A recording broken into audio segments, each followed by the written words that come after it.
Ya está con nosotros el doctor Guy de la Rosa. Guy, como todos pues, tus intervenciones, bienvenido a tu país. Muchas gracias, Fernando. Buenos días, ingeniero Blandón. Buenos días a toda la teleaudiencia.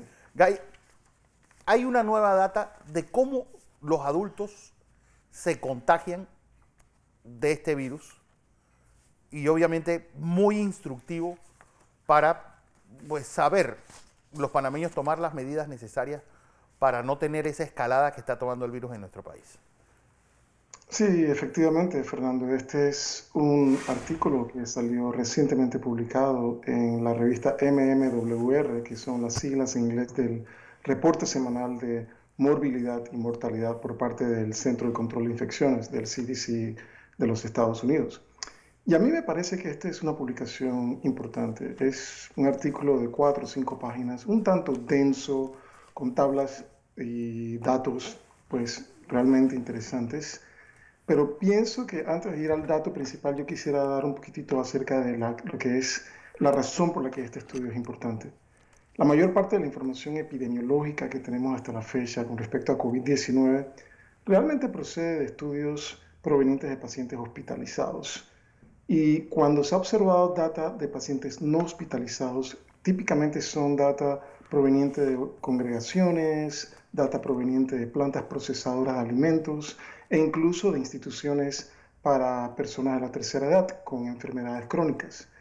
Pero realmente este estudio rompe ese molde, Fernando, porque el CDC pues, se enfocó no solamente en lo que es el paciente hospitalario, sino también en el paciente ambulatorio. Se trata de 350 personas, todas con diagnóstico de COVID-19, de las cuales 271 eran personas ambulatorias, nuevamente con diagnóstico de COVID-19, lo cual representa el 77% de la población.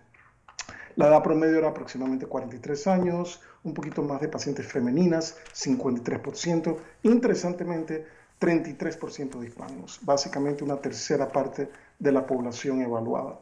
Y lo que encontraron en el estudio es que el 46% de las personas refirieron un contacto de menos de 2 metros con alguna persona que ya tiene un diagnóstico previo de COVID-19. Y esto es importante porque es menos del 50%. Cuando se evaluaron quiénes fueron los contactos en este 46% que representan 153 personas, el 45% fueron, el contacto fue alguien de la familia. El 34% fue un colega de trabajo y en el 10% fue un amigo o una amiga. Y lo importante de este dato es que es el 46%. Yo quisiera ahondar esto porque realmente no es la mayoría. Si lo vemos desde el punto de vista numérico, es un número cuantioso, sin embargo no es la mayoría. La mayoría, que es el 54%, no refieren un contacto con una persona diagnosticada con COVID-19, lo cual en mi opinión resalta una vez más el rol básicamente potencial de las personas asintomáticas en cuanto a la diseminación de la infección por el SARS-CoV-2. Y esto realmente implica, y esto es un mensaje para la población, el uso universal de las máscaras.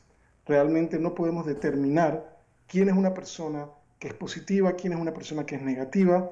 Realmente recordemos que estas son personas ya sea asintomáticas o presintomáticas, es decir, no han desarrollado los síntomas, eventualmente lo harán, por lo tanto se disemina la infección y esto requiere básicamente el uso de mascarillas quirúrgicas. Así que realmente un data muy importante por parte del CDC que nuevamente enfatiza la importancia de todas estas medidas de mitigación que hemos conversado pues plenamente durante las entrevistas en Next TV.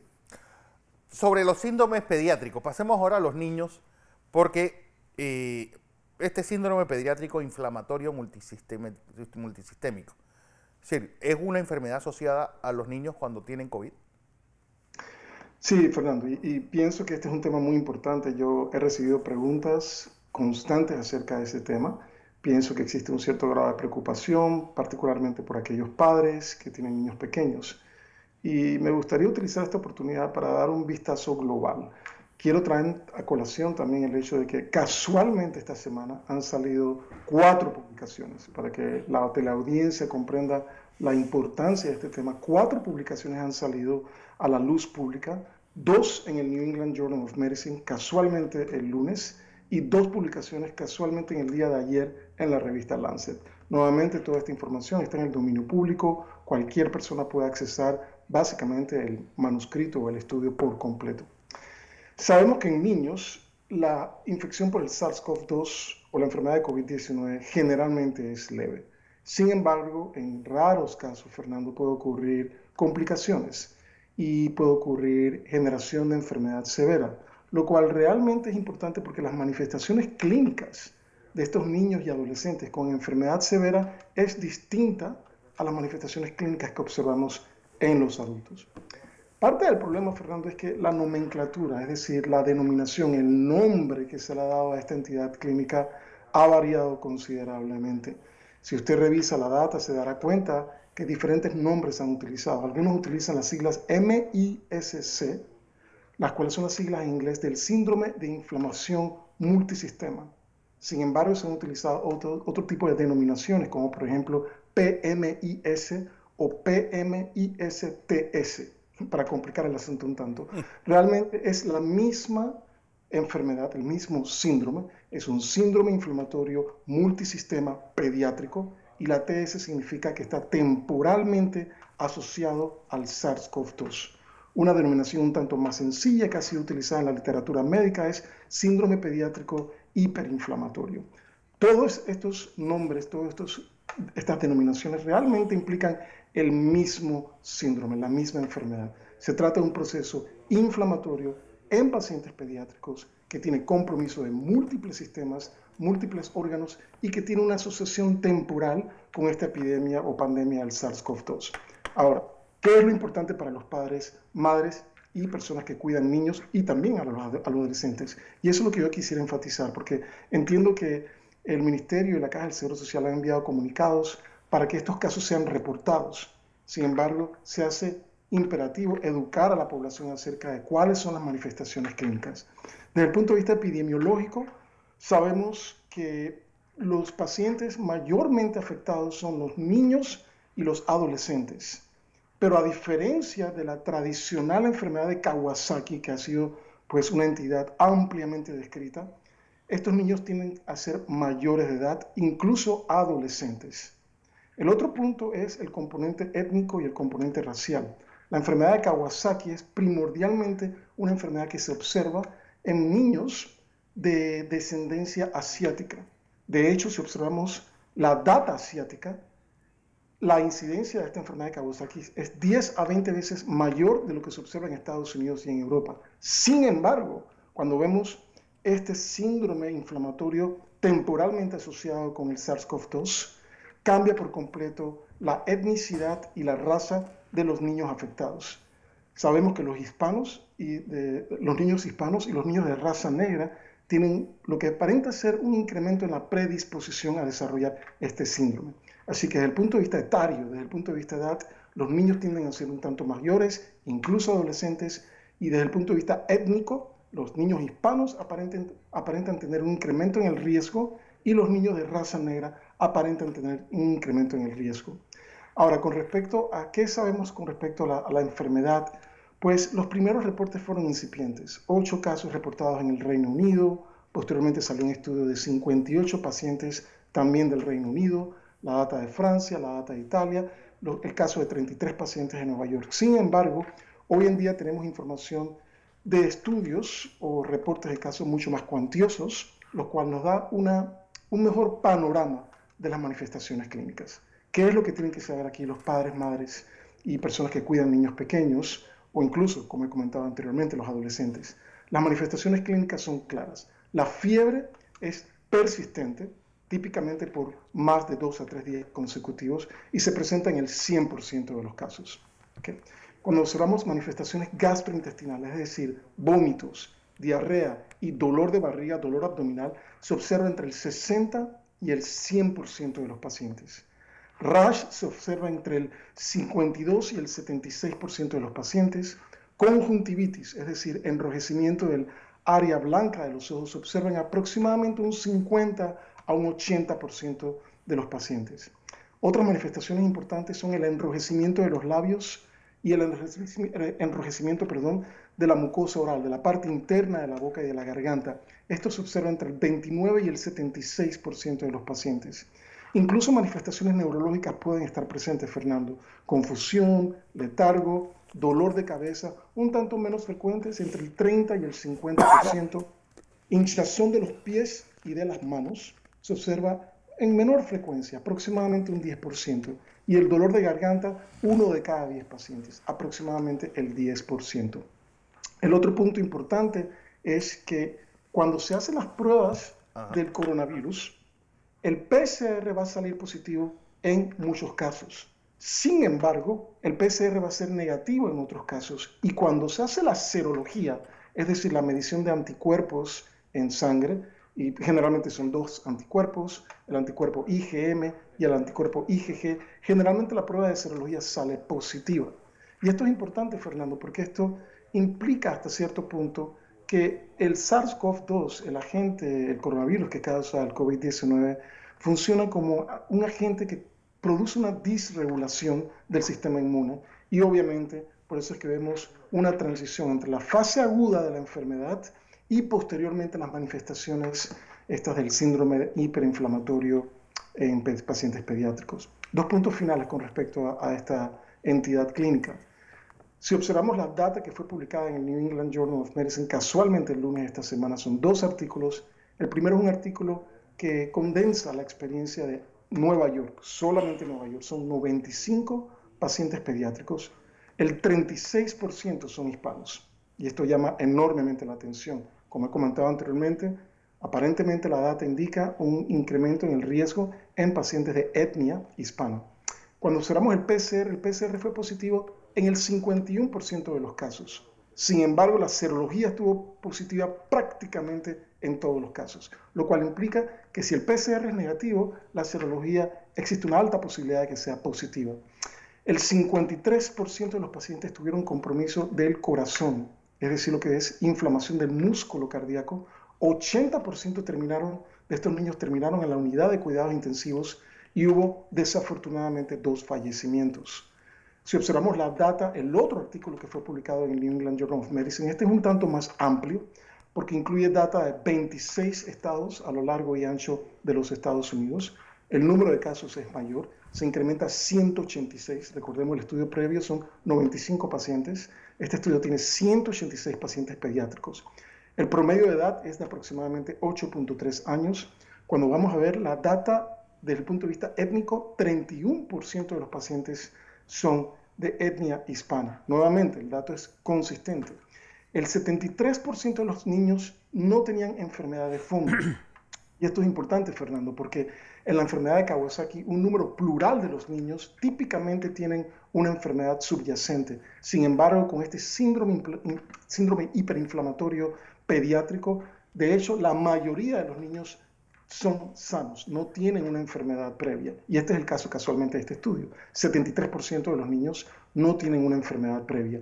80% terminaron en la unidad de cuidados intensivos. La data es absolutamente consistente con el otro estudio anterior. Ese 80% que terminan en la unidad de cuidados intensivos. 20% requirieron ventilación mecánica y desafortunadamente 2 fallecimientos.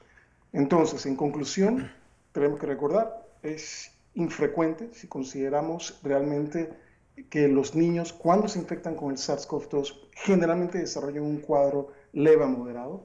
Las manifestaciones clínicas son muy similares a lo que se ha descrito anteriormente con respecto a la enfermedad de Kawasaki. Padres, madres y personas que cuidan a niños tienen que estar anuentes a esta fiebre persistente, la presencia del rash, la presencia de manifestaciones gastrointestinales, náuseas, vómitos, dolor de barriga, enrojecimiento de la boca, enrojecimiento de los labios, compromiso de lo que es la conjuntiva ocular, es decir, enrojecimiento del área blanca de los ojos. Y estas son manifestaciones que sugerirían que el niño tiene que ser llevado, obviamente, a cuidado médico para evaluación de un pediatra. El otro punto importante es que sí existe mortalidad, pero como vemos, es un número menor de pacientes. En las datas que hemos observado son solamente 2 pacientes por estudio. Realmente la mayor parte de los niños se recuperan de este problema.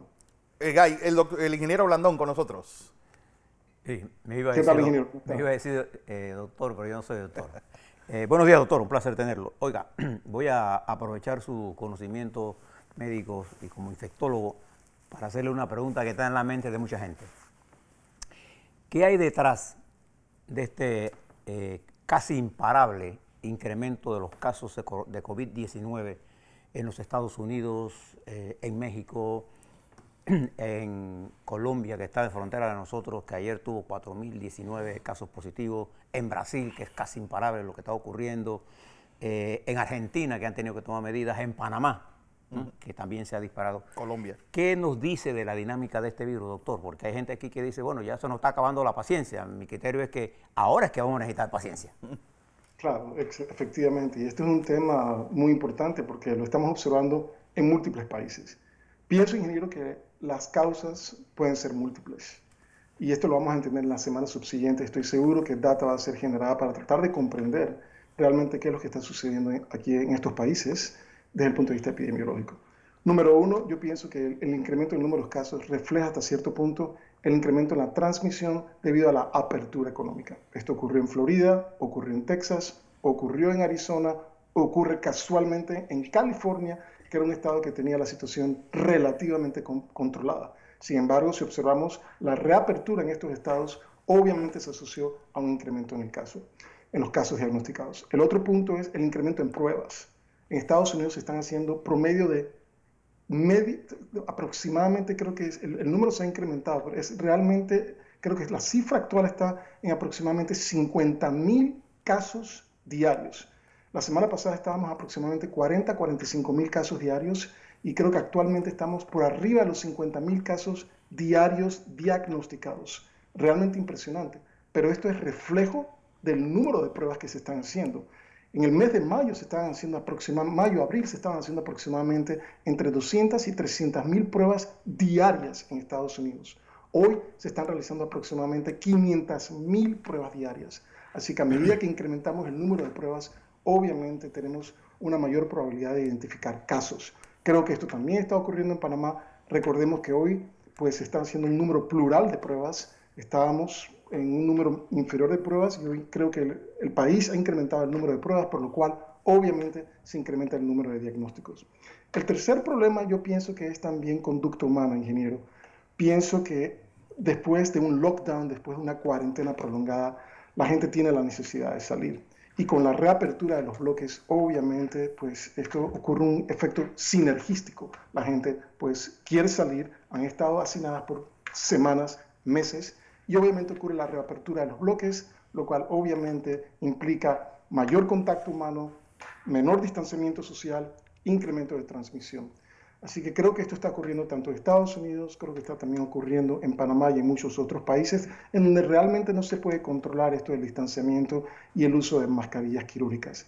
Sin embargo, hay un aspecto también científico con respecto a esto. Recientemente se ha identificado una mutación que se llama la D614G. Y esta es una mutación que ha sido descrita varias semanas atrás. Entiendo nuevamente que en Panamá ya tienen data con respecto a cuán frecuente es esta mutación en la población diagnosticada con COVID-19. En Estados Unidos ya se han realizado los estudios. E interesantemente, ingeniero, esta mutación le confiere al virus un incremento en su capacidad de transmisión. Así que, en conclusión, pienso que existen factores de conducta humana, pienso que existe también el factor de reapertura económica, pero también pienso que existe un factor desde el punto de vista médico, desde el punto de vista genético, en donde una mutación potencialmente está contribuyendo a este incremento en el número de casos que observamos no solamente en Estados Unidos, en Panamá y en otros países. Y no nos olvidemos el incremento en el número de pruebas. Pienso que esto es realmente importante porque a medida que incrementamos el número de pruebas, vamos a estar en capacidad de identificar nuevos casos. Ayer se hablaba de una tormenta inflamatoria y a renglón seguido salía que se está cuestionando también el uso de anticoagulantes para frenarla. Claro. Y recordemos, Fernando, que la data pues está siendo evaluada y hemos cometido errores. Se han cometido errores desde el punto de vista terapéutico. Existen áreas de controversia. Una de las áreas de controversia es el tipo de ventilación mecánica que se debe utilizar en estos pacientes. Es lo que se llama PIP. Se deben utilizar altos PIPs o bajos PIPs, área de alta controversia hoy en día. El otro es el uso de los anticoagulantes. estos medicamentos realmente no están exentos de efectos adversos y realmente pueden producir daño cuando no son utilizados de una manera judicial, de una manera clara o indicada. El otro problema que tenemos es con estos medicamentos antiinflamatorios. Y el mejor ejemplo que te puedo dar, Fernando, son los inhibidores de la interleuquina 6. La data en general sugiere que estos medicamentos han tenido un efecto positivo con respecto a la evolución de los pacientes con COVID-19. Sin embargo, cuando observamos, existen estudios que han demostrado que no existe un efecto. Así que tenemos que ser un tanto cautelosos con respecto al uso de estas terapias, porque realmente la data hasta la fecha no es concluyente. Tenemos datos concluyentes con respecto a Remdesivir, tenemos datos concluyentes con respecto a dexametasona o corticosteroides. Sin embargo, la data con otros medicamentos no es concluyente y obviamente vamos a seguir aprendiendo cómo manejar a estos pacientes de una manera eficiente. Yo sí soy de la opinión que en ciertos casos la anticoagulación va a ser necesaria. Hay ciertos parámetros, Fernando, que tú puedes determinar por pruebas de laboratorio en donde el paciente no solamente tiene un síndrome hiperinflamatorio, sino también un síndrome de hipercoagulabilidad.